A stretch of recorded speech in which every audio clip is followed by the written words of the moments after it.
Saya bilang sama Pak Jokowi, saya ceritain, Pak Jokowi lucu nggak kalau saya panggil Bung Jokowi? Tapi kayaknya enggak juga loh.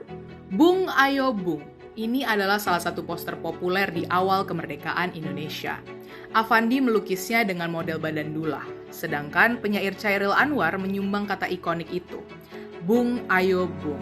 Di awal kemerdekaan, kata Bung memang jadi sapaan sehari-hari. Makanya kita mengenali Soekarno dipanggil Bung Karno atau Muhammad Hatta dipanggil Bung Hatta. Mirip-mirip lah sama panggilan kamerat di Uni Soviet, Sitoyang di Prancis. Atau kalau sekarang di Indonesia, kita lebih sering menyapa orang dengan bro, sis, kakak, bapak, ibu, dan saudara. Nah, karena Bung udah jarang dipakai, baru-baru ini Megawati Ketua Umum PDI Perjuangan yang juga putri Bung Karno ingin kita-kita ini pakai lagi sapaan itu. Menurut saya, kita harusnya mempopulerkan menyebut Bung. Seperti tidak ada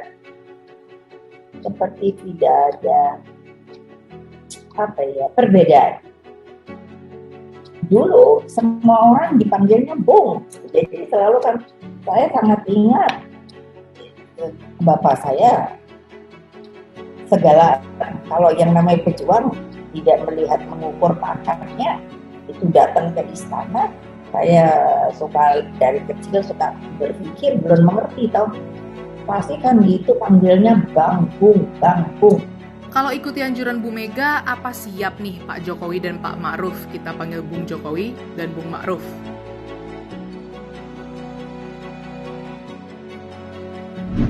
Sapaan Bung sudah dipopulerkan Soekarno sejak 1927, waktu pembentukan Permufakatan Perhimpunan-Perhimpunan Politik Kebangsaan Indonesia, PPPKI.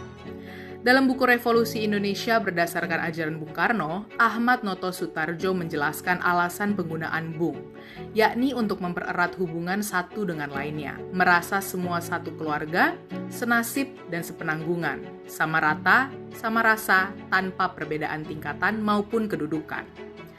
Kata ini kemudian populer di kalangan kaum pergerakan anti-kolonial di Hindia Belanda.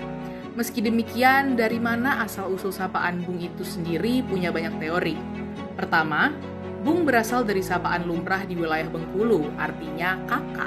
Menurut beberapa catatan, panggilan Bung ini sudah dipakai para keluarga di Bengkulu sekitar tahun 1850. Dan kita perlu ingat juga, Soekarno sendiri menikah dengan Fatmawati yang berasal dari Bengkulu. Selain untuk memanggil kakak, panggilan Bung juga digunakan istri untuk memanggil suaminya. Kedua, Bung lumrah ditemukan sebagai sapaan di tanah Melayu, khususnya di negeri Pahang. Kamus Dewan 1989 dari Malaysia mengartikan Bung sebagai abang. Ketiga, sapaan ini juga disebut digunakan orang Maluku sebagai gubahan dari broer, kata Belanda yang berarti saudara laki-laki. Dari ketiga asal-usul itu yang jelas ada satu benang merahnya. Sapaan Bung adalah sapaan yang lebih egaliter, tanpa mengurangi sikap hormat. Gimana? Kamu tertarik panggil orang pakai Bung? Kata ini memang sudah memudar popularitasnya setelah revolusi kemerdekaan. Tahun 1949, sapaan Bung mulai berganti dengan sapaan bapak atau saudara, seperti yang dicatat Ajip Rosidi. Situasi itu timbul karena mulai ada jarak antara rakyat dengan para pejabat. Sedangkan Mohtar Lubis pada tahun 70-an bilang bahwa sapaan Bung sudah dianggap tak sopan buat menyebut para penguasa, birokrat, ataupun atasan. Meski tak lagi sepopuler pada zaman sebelumnya, sapaan Bung ini tetap hidup di ruang-ruang tertentu, misalnya di acara-acara olahraga atau di beberapa organisasi sosial. Apakah keinginan Megawati agar sapaan Bung kembali populer akan terwujud?